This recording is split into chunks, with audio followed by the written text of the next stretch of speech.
Hello, Mami! Good morning! Kakagising nga lang namin ni Baby dyan, mga 7 AM na nga yan. Dahil nga gising na kami ni Baby, ipinasok nga ni Mr. dito sa kwarto yung dalawang mag-ate. Napaglaruan nga ni Ate Piana yung baby powder at tignan nyo naman yung face ni Ate Piana, punong-puno ng baby powder. Tignan nyo nga si Ate Piana, parang kawawa nga tignan. Nasa gilid kasi siya, tapos ngayon dalawang mag-ate tinitignan niya, naglalambingan. Nagulat nga ako, bigla nga siyang tumayo tapos inakap ako.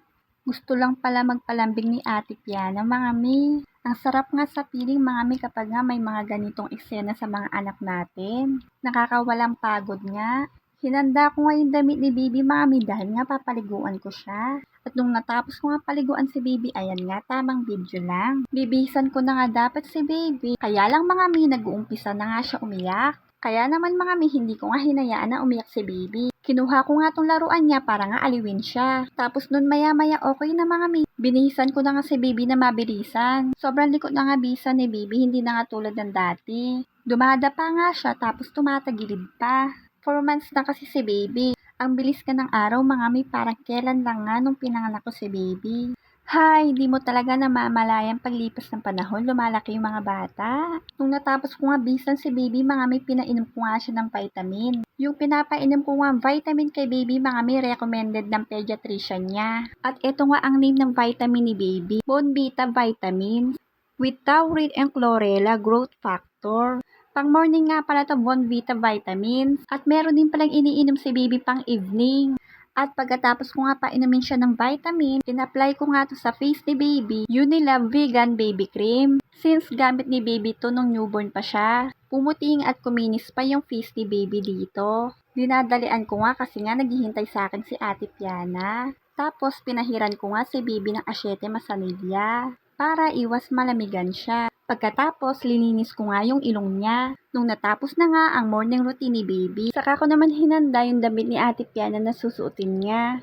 Sabi ko nga kay Mr. Bantayan niya nga muna si Baby dahil nga papaliguan ko na si Ate Piana. Napakalikot nga paliguan ni Ate Piana.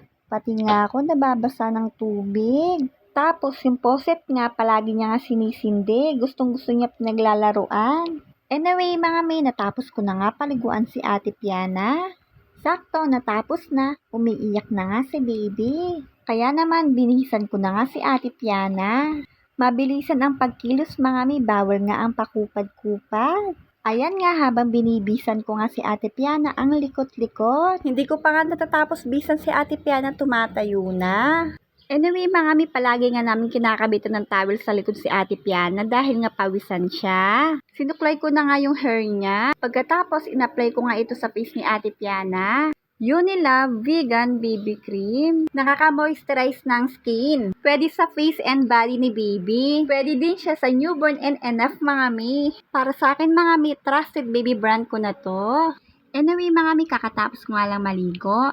Tapos, lumabas nga kami ni Baby dito sa terrace. And pumasok na din kami agad sa loob. Hinahanap ko nga yung dress na ipapasuot ko kay Baby. Dahil nga ngayong araw, 4 months na si Baby. And inassemble ko nga itong mga letters sa board. Para mamaya, ready na nga.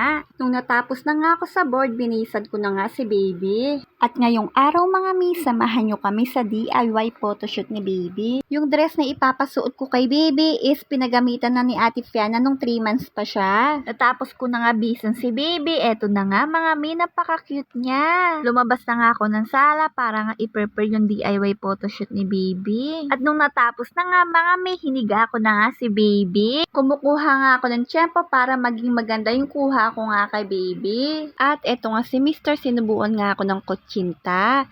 Dala nga nila nanay ito kanina. Nag-start na nga ako para nga kuhanan si Baby ng picture. At habang nga kumukuha ako ng picture ni Baby, eto naman si Ate Piana, ang batang makulit. Nakakailang kuha pa lang nga akong picture kay Baby ay umiiyak na. Wala tayong magagawa kundi buhatin na nga si Baby. At eto nga si Mr. Pinapakain niya na nga si Ate Piana ng lunch. Ayan nga si Baby, todo heling nga ako sa kanya para nga kumalma siya at tumigil na nga kakaiyak. At nung napakalma ko na nga si Baby, tuloy na nga ulit sa pagpicture para nga matapos na.